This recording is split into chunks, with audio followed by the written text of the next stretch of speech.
یہ وقت کا سب سے بڑا تقاضا ہے کہ ہم لوگوں کے پاؤں پڑھ کے ان کو اللہ کا راستہ بتا دیں۔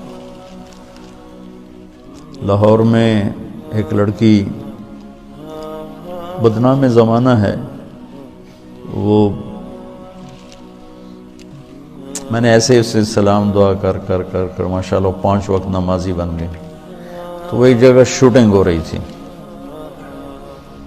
تو میں نے اسے فون کیا، میں نے کہا میں لاہور میں ہوں، مل سکتی ہو آ کے؟ اس نے کہا میں تو شوٹنگ کر رہی ہوں، 10 بجے فارغ ہوں گی۔ میں نے کہا اچھا بیٹی، جب فارغ ہو جاؤ نا پھر آ جانا، میں تیرا انتظار کروں، چاہے لیٹ بھی ہو تو آ جانا۔ یہ ہے کوئی 8 بجے کے بعد۔ 9 بجے پوری شوٹنگ ٹیم، باقی اداکار، ڈائریکٹر، کیمرہ مین سارے وہاں پہنچ گئے۔ میں بڑا حیران ہوں، میں نے کہا ہے تم تو کہہ رہی تھی میں 10 بجے فارغ ہو گئی۔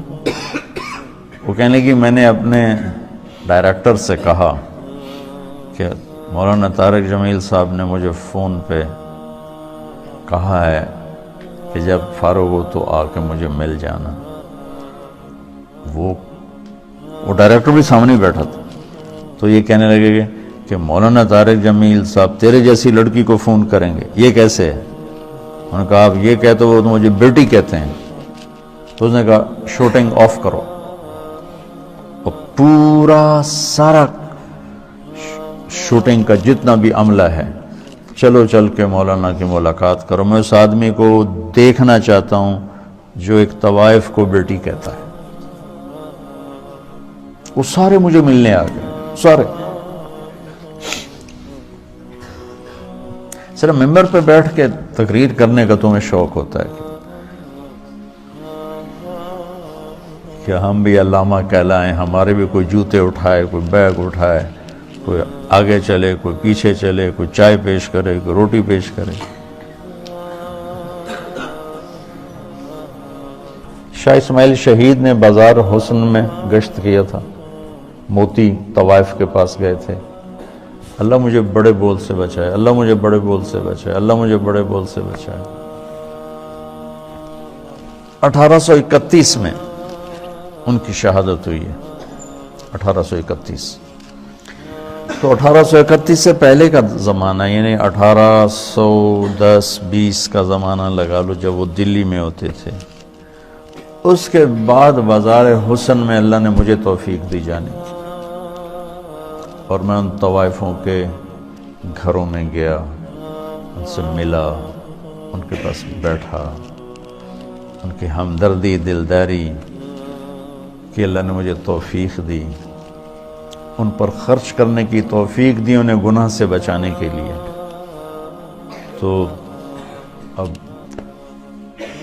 8-9 سال ہونے کو ہیں، تو لمبے کے بازار حسن میں ہر ہفتے تعلیم ہوتی ہے، اور اس میں طوائفیں آ کے تعلیم میں بیٹھ، کسی کو کلمہ نہیں آتا تھا، ان کے کلمے یاد کروائے، وضو نہیں پتہ تھا وضو کروائے، نماز کا نہیں پتہ تھا نماز سکھائی، اور کتنی لڑکیوں کی شادیاں ہو گئیں۔ کتنیوں نے کہا ہمارا خرچہ لگا دو تو ہم یہ پیشہ چھوڑ دیں گے، میں نے ان کا خرچہ لگا دیا، وہ گھر بیٹھ کے کھا رہی ہیں اور برائی نہیں کر رہی ہیں۔ تو مجھے اس میں کوئی آر نہیں محسوس ہوئی کہ میں اسے بھی اپنی آخرت کا سامان سمجھتا ہوں، اور میں نے ان کی نائکوں سے کہا ہوا ہے کہ جو اپنی بیٹی کی شادی کرے گی میں سارا خرچہ دوں گا۔ اور جتنا مظلوم یہ طبقہ میں نے جا کے دیکھا ہے، بہت مظلوم طبقہ ہے، بہت مظلوم طبقہ۔ مرد کی ہوس پوری ہوتی ہے اور لڑکی کے ماتھے پہ طوائف کا داغ لگ جاتا ہے، اور وہ اسی طرح سیٹھ صاحب بھی ہوتا ہے، چودھری صاحب بھی ہوتا ہے، میاں صاحب بھی ہوتا ہے، سردار صاحب بھی ہوتا ہے، مہر صاحب بھی ہوتا ہے، وہ اسی طرح ہوتا ہے، اس کا کالر سفید رہتا ہے، لڑکی کے ماتھے پہ طوائف کا داغ لگ جاتا ہے۔ پھر 7 سمندر کا پانی بھی اسے دھو نہیں سکتا. اور یہ داغ لگانے والے سارے عیاش لوگ جن کے عیاشی پر تو پردہ پڑ گیا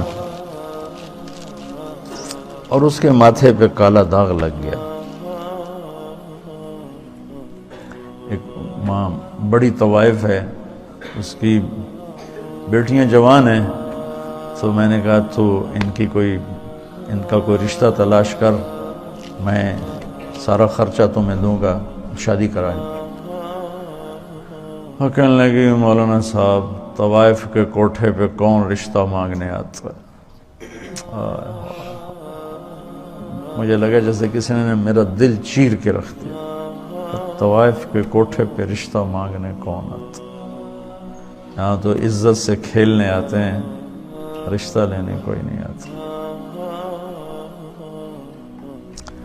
تو مجھے اللہ کے فضل سے میں اسے اپنی آخرت کا سامان سمجھتا ہوں کہ کم از کم ایک پورا محلہ طوائفوں کا، اس میں نمازیں شروع ہو گئی ہیں. کئیوں کو میں نے عمرے کروائے، ان کو عمرے پہ بھیجا. آج ابھی یہاں آنے سے پہلے ان کا جو ایک مردوں میں ایک بڑا چودھری ہوتا ہے، ایک عورتوں میں ہوتی ہے، ان کا اپنا ایک پورا نظام ہے. میں نے اس سے فون کر کے کہا تم تیاری کرو، میں تمہیں عمرے پہ بھیجتا ہوں. اس نے مجھے اتنی دعائیں دی، اتنی دعائیں دی. تو میں چاہتا ہوں تبلیغ تمہارے اندر اس طرح اترے. میری تمنا ہے کہ اللہ آپ کے اندر تبلیغ زندہ کر دے. پھر چاہے ممبر پہ بیٹھو، کرسی پہ بیٹھو، درسگاہ میں بیٹھو، دکان پہ بیٹھو، گھوڑے پہ بیٹھو، گاڑی پہ بیٹھو، ہوا میں اڑو، تبلیغ تمہارے اندر ہو. اللہ کا نبی تشریف فرماتے کہ طوائف کا گزر ہوا، یعنی میں پیچھے سے دلیل دے رہا ہوں. تو مدینے وہ کہنے لگے یہ کیسا نبی ہے جو اکیلے ہی روٹی کھاتا ہے، کسی کو بلاتا ہی نہیں. وہ تو آپ کو تکلیف دینا چاہتی تھی، تنگ کرنا چاہتی تھی. تو آپ فرماتے طوائف ہے، اس کو دھکے دے کے باہر نکالو. آپ نے فرمایا آ جاؤ، آ جا، بیٹھ جا. ساتھ بٹھا لیا.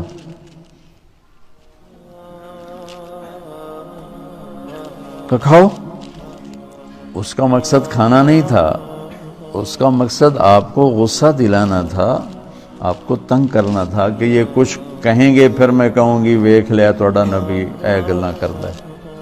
کہنے لگی یہ نہیں کھاؤں گی، جو تیرے منہ میں لقمہ ہے، چبا رہے وہ نکال کے مجھے کھلاؤ.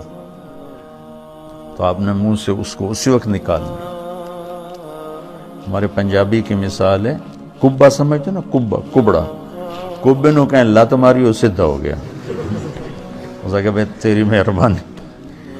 تو وہ کبے والی لت بن گئی. وہ تو آپ کو تنگ کر رہی تھی، اور اسے کیا خبر کہ نبی کے منہ کا لعاب جب اس کے منہ میں جائے گا تو کیا ہوگا. آپ نے اپنے ہاتھوں سے نوالا نکال کے اس کے منہ میں ڈالا، ساتھ ہی اس کا سینہ روشن ہو گیا. وہ کلمہ پڑھ گئی اور مدینے کی شریف ترین خواتین صحابیہ بن گئی. تو اب ہمارے ایک بزرگ تھے ڈاکٹر اسلم صاحب رحمۃ اللہ علیہ، رائمنڈ میں زندگی گزاری. جب میں رائمنڈ پڑھتا تھا اسی میں فوت ہوا.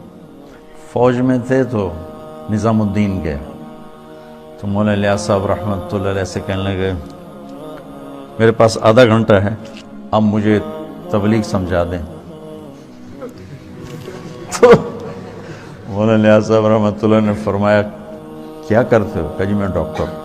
تو ایک سامنے بڈھا سا نا میں باتی بیٹھا تھا، کہا اس کو آدھے گھنٹے میں ڈاکٹری سمجھاؤں. وہ کہنے لگے میں آدھے گھنٹے میں اس کو ڈاکٹری سمجھاؤں گا، اس ان پڑھ کو میری عمر گزر گئی، میں اس کو ڈاکٹری سمجھاؤں آدھے گھنٹے میں؟ تو کہنے لگے تو مجھے تم نے کوئی گھسیارا سمجھا کہ میں تمہیں آدھے گھنٹے میں تبلیغ سمجھاؤں؟ میرے پاس ٹائم لے کر آؤ، میں تمہیں سمجھاؤں گا.